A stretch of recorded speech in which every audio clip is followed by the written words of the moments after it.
My name is Raja Umairul Haq. It's been a long time. I was willing and hoping to meet Sir Raja Ziaul Haq Saab, and I am in charge of Life and Living Department at Rifa International University. Sir, I'm working under Mughira Luqman Saab, and I'm really pleased to see Muhammad Hijab. I've watched a lot of his debates with Mark Ward and other people, and really appreciate and feeling blessed today to meet you guys today and to see you. And my question is that a lot of our youth is convinced about Islam. It's not that everyone is confused regarding atheism or anything, existence of God.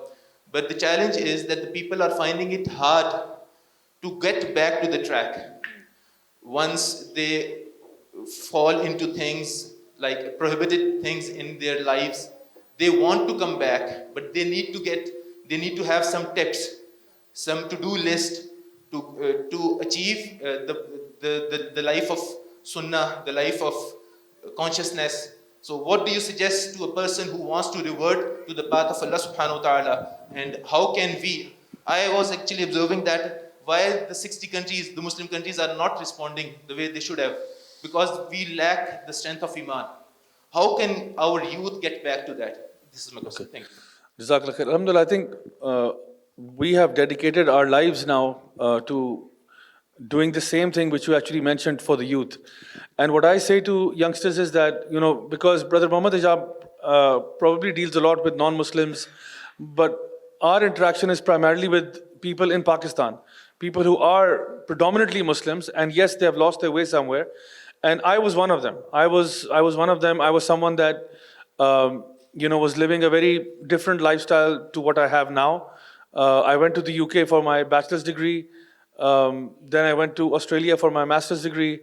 And all of this was in secular subjects. Until I realized that my life is so much involved in sin that, there comes a time where you begin to hate yourself. And why is it that way? Because, again, if you want to analyze it or go deeper into it, there's a very interesting book by Dostoevsky called Crime and Punishment.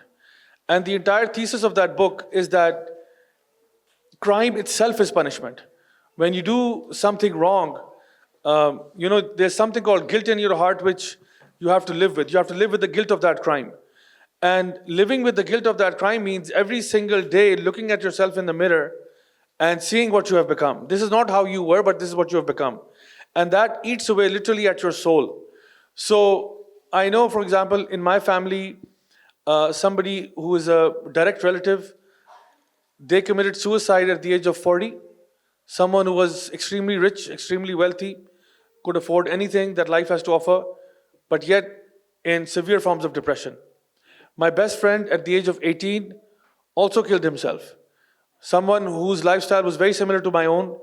And for the life of me, I couldn't understand why people with such affluent lifestyles are killing themselves. Until when I went to Australia, my degree was in information technology, but I took a psychology course. And in that, we had a project called the Suicide Intervention Project. And the reason why I participated in that project was not for learning what happens, but actually to protect my own self from going down that path, because at that moment, I was feeling as if my life is completely useless. I have become a very shallow image of what I was supposed to be. And all of these things. And so the guilt eats away at you.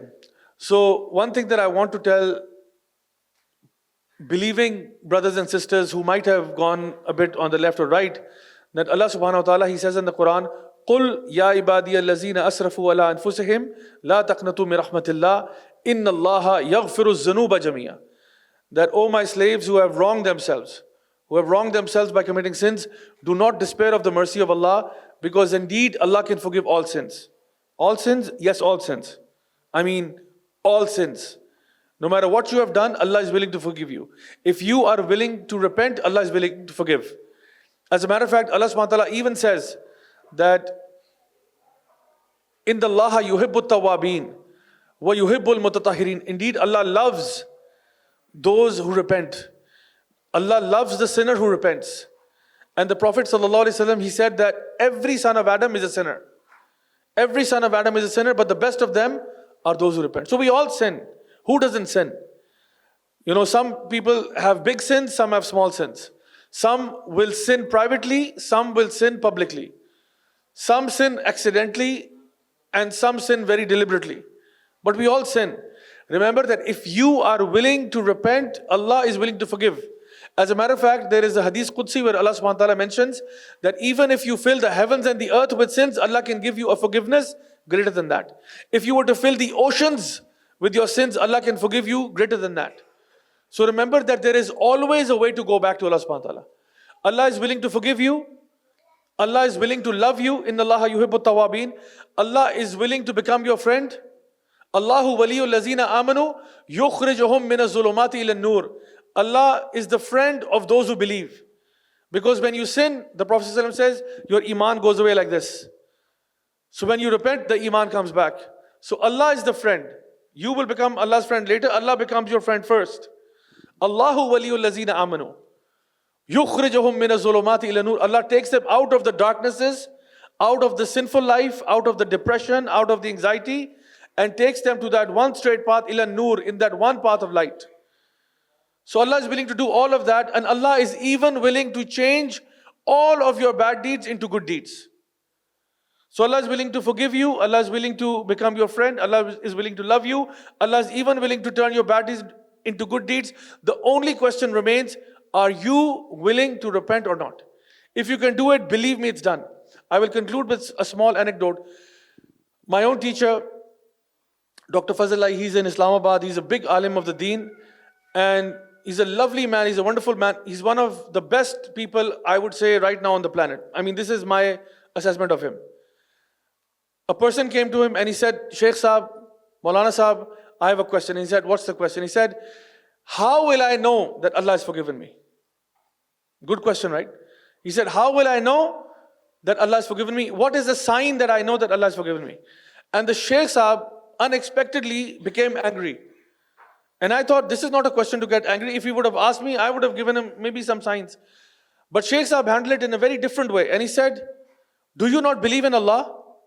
And he said, Sheikh Saab, I believe in Allah. That's why I'm repenting. And that's why I'm asking him, what is the sign that I know that He's forgiven me? He said, do you not believe in Allah?